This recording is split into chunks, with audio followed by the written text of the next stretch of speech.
नमस्कार, स्वागत आपका हरियाणा न्यूज़ 24 पर। मैं हिमांशु लांबा मेरे सहयोगी विनय सिंधु के साथ मौजूद हैं लोहारू में। और लोहारू में मेरे पीछे देख सकते हैं किसान संगठनों द्वारा आज पक्का मोर्चा खोलने का ऐलान कर दिया गया है।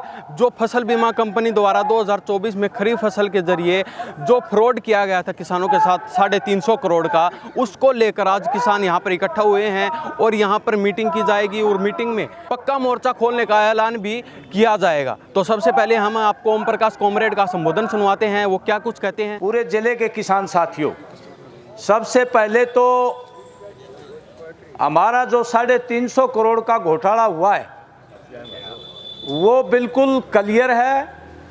दोनों जिलों के डीसीज और कृषि विभाग के डीडीए, डिप्टी डायरेक्टर एग्रीकल्चर, जो डिस्ट्रिक्ट लेवल मॉनिटरिंग कमेटी होती है, डीसी उसका चेयरमैन होता है, डीडीए उसका सेक्रेटरी होता है, उन्होंने फाइनल किया कि ये 450 करोड़ रुपए का नुकसान दोनों जिलों में हुआ है और बीमा कंपनी, छेमा कंपनी इसका भुगतान करे।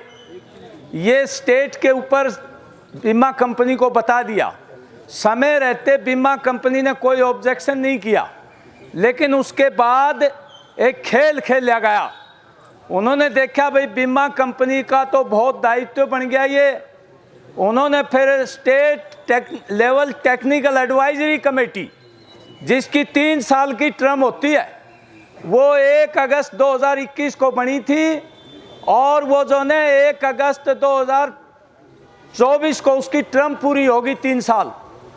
उसकी गैर कानूनी रूप से कृषि कल्याण विभाग के बड़े 2 अधिकारी हैं, डायरेक्टर और ज्वाइंट डायरेक्टर ने मीटिंग की और क्रॉप कटिंग एक्सपेरिमेंट को छोड़ करके वो बाकायदा सैटेलाइट इमेजिंग से उन्होंने कहा कि नुकसान नहीं हुआ किसानों के।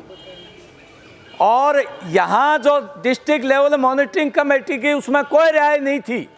16/8/24 को विधानसभा चुनाव की आचार संहिता लग चुकी थी। उसके बाद 2 अफसरों ने ये जो ने मीटिंग करके ऐसा ये 350 करोड़ का फराड कराया है। अगर इसकी प्रॉपर जांच हो जाए, हम शुरू से मांग कर रहे हैं कि इसकी पंजाब हरियाणा हाई कोर्ट के सिटिंग जज के नेतृत्व में एसआईटी बना के न्यायोचित, उच्च स्तरीय न्यायोचित जांच करी जाए।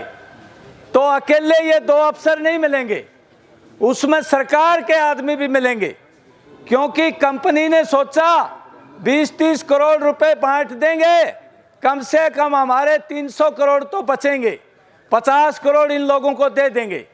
ये 350 करोड़ का घोटाला इस तरह से ये उसका अंजाम दिया गया।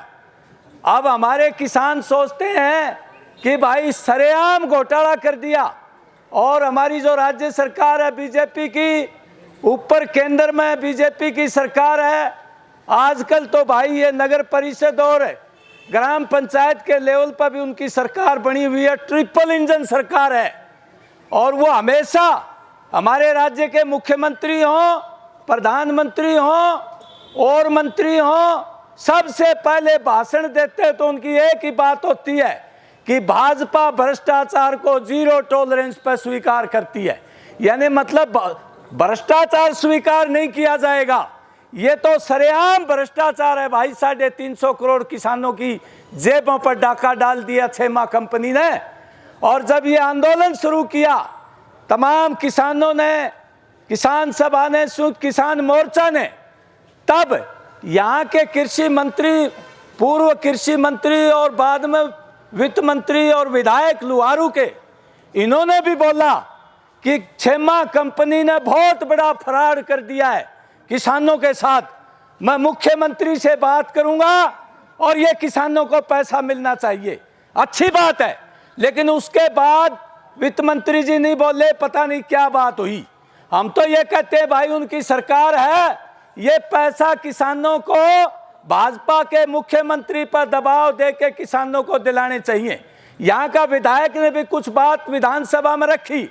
हमने फैसला किया कि यहाँ जो ने 23 जून को बहुत बड़ी किसानों की महापंचायत हुई थी, उसमें उससे पहले 17 मार्च को यहाँ तमाम किसान संगठनों ने ज्ञापन भी दिया था एसडीएम के माध्यम से। उससे पहले भिवानी ज्ञापन दे चुके हैं और कृषि मंत्री हरियाणा के मुख्यमंत्री को कई बार लिख चुके हैं। कृषि मंत्री ने, मुझे पता लगा है कि मुख्यमंत्री को यह कहा कि इसकी जांच करवाई जाए, ये किसानों के साथ बहुत बड़ा फ्रॉड हुआ है। और बताते हैं मुख्यमंत्री ने कोई चीफ सेक्रेटरी को कह के कमेटी भी बनवाई, लेकिन आगे कार्रवाई नहीं बढ़ रही है। अभी 1 तारीख को हमने फैसला किया था जिले के और दादरी और भिवानी जिले के तमाम एमएलएज को, और 2 सांसद हमारे, एक लोकसभा का सांसद है, एक राज्यसभा की सांसद है, और यहाँ की जो सिंचाई मंत्री है उनको भी ज्ञापन हमने भिजवाया है। और यहाँ मैंने तो एक वीडियो सुना था भाई, सांसद साहब पता लगा कि आजकल लुहारू का दौरा कर रहे हैं। वो बीच में दौरा करते हैं पूरे लोकसभा क्षेत्र का। तो किसी संवाददाता ने पूछ लिया, बोला जी वो किसानों के साथ क्या हुआ जी? बोला भाई कोई कंपनी सी है, 6 माह से केस है, उसने फरार कर दिया। ये उसने भी स्वीकार किया है। तो हम ये कहना चाहते हैं भाई, मोर्चा लगाओगे और मजबूत रहोगे और बड़ी संख्या में रहोगे, जिसमें बड़ी संख्या महिलाओं की भी आनी चाहिए, गांव-गांव से जत्थे आने चाहिए, तो भाई ये राजनीति वाले बोल लेंगे, ना तो ये बोलने को नहीं, घूंट सा पी रहे। ये तारी लड़ाई दिखाई देगी, उससे दबाव पड़ेगा और निश्चित तौर पर ये बड़ा घोटाला कर दिया। 350 करोड़ कोई छोटा घोटाला नहीं है। किसानों की जेब पर सरेआम इन कंपनियों ने डाका मारा है। मेरे से पहले साथी दयानंद ने और दूसरे साथियों ने विस्तार से इन कंपनियों के बारे में बता दिया है। ये समय नहीं है ज्यादा समय लगाने का, इसलिए आज ये मोर्चा आप शुरू कर रहे हैं।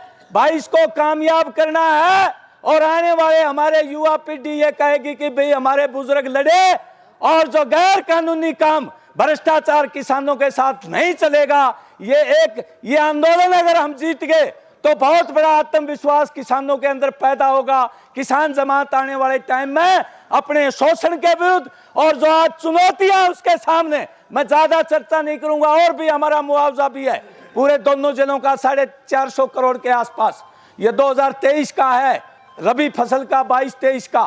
तो ये तमाम मुद्दे आपा लेके आपा चलेंगे, पूरा मोर्चा लगाएंगे और इस जीत को हासिल करके किसानों के पैसे दिलवाएंगे साथियों। तो अभी आपने ओम प्रकाश कॉमरेड का संबोधन सुना, उन्होंने साफ शब्दों में चेतावनी दे दी है सरकार को, जल्दी से जल्दी मांगे मानी जाएं, नहीं तो जब तक हमारी खरीफ फसल का जो बीमा कंपनी द्वारा जो फ्रॉड हुआ था, अगर उसका समाधान नहीं होता है, जब तक हमारा यहाँ पर पक्का मोर्चा लगने वाला है। लोहारू एसडीएम कार्यालय में पक्का मोर्चा खोलने का काम किया जाएगा। तो इस बारे में आपकी क्या प्रतिक्रिया है? इन्हीं सब बातों के साथ मैं हिमांशु लांबा, मेरे सहयोगी विनय सिंधु के साथ हरियाणा न्यूज़ 24। नमस्कार, जय हिंद।